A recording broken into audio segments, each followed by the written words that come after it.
இப்போ நம்ம என்ன பண்ண போறோம்னா, நம்ம இந்த சோட்டா மாவுல வந்து நம்ம இந்த ஃப்ளெக்ஸுக்கு ஒட்டுற கம்ம வந்து நம்ப அதில ஊத்துனோங்கன்னா, அந்த சோட்டா மாவு வந்து அப்படியே நல்லா ஸ்ட்ராங்கா ஒரு கல்லு மாரி ஆயிரும். கல்லு மாரி ஆயிட்டா, அதுலேருந்து நமக்கு ஸ்மோக்கு புகை வந்து எவாப்ரேட் ஆகும். இந்த எக்ஸ்பெரிமெண்ட்ட நம்ம இப்போ செய்ய போறோம். என்ன பண்ணேன்னா, அதுக்கு முதல்ல வந்து இந்த பிளேட்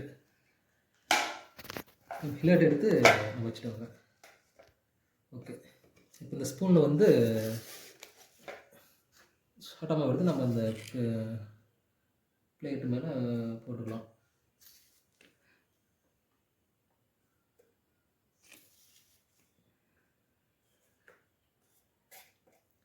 ஓகே. இப்போ நம்ம வந்து இத போட்டுக்கணும். இப்போ நம்ம இந்த ஃப்ளெக்ஸ் கொட்டுற கம்ம எடுத்து இதில ஊத்தலாம். நீங்க பாருங்க.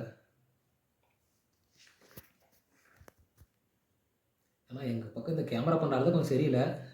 கொஞ்சம் இதுதான் இருக்கும். புகை வருது உங்களுக்கு தெரியுதுங்களா நண்பர்களே?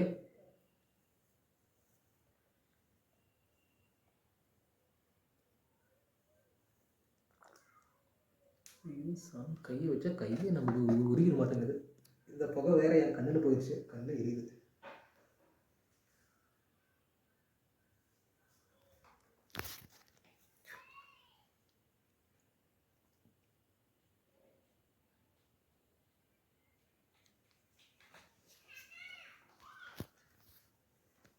புகை ஃபுல்லா வருதுலாட்டுக்குது.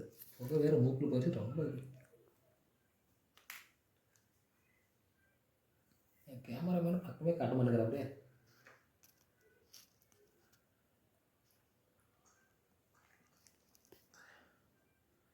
ஓகே ஃப்ரெண்ட்ஸ், இப்போ நம்ம அந்த ப்ளஸ் போட்டுற கம்மை வந்து ஊற்றிட்டோம். இப்போ நம்ம அந்த சோட்டா மாவு வந்து இப்போ கல் மாதிரி இருக்கும். நான் உங்களுக்கு அதை டச் பண்ணி காட்டுறேன். நீங்கள் பாருங்கள், அது கல் மாதிரி இருக்குது.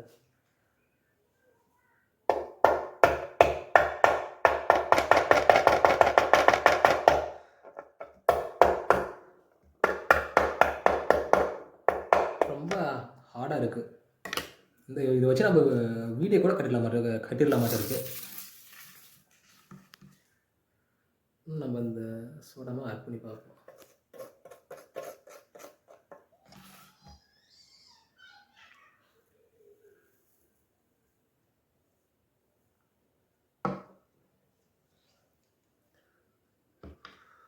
ஓகே ஃப்ரெண்ட்ஸ், நீங்களே பார்த்து புகை உள்ளே போயிட்டு தும்மல் வந்துட்டே இருக்குது.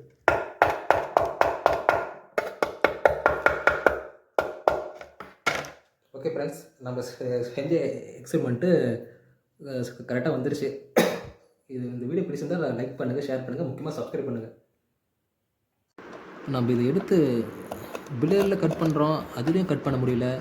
நம்ம இன்னும் அந்த பேனா எடுத்து நம்ம உடைச்சோம், அதுலேயும் உடைக்க முடியல. ரொம்ப ஸ்ட்ராங்காக இருக்குது, கட்டே பண்ண முடியல. இது நம்ம அப்படியே இந்த தட்டோடு தூக்கிட்டு நம்ம கீழே போட வேண்டியது தான். ஃப்ரெண்ட்ஸ், தயவு செஞ்சு சப்ஸ்கிரைப் பண்ணுங்கள்.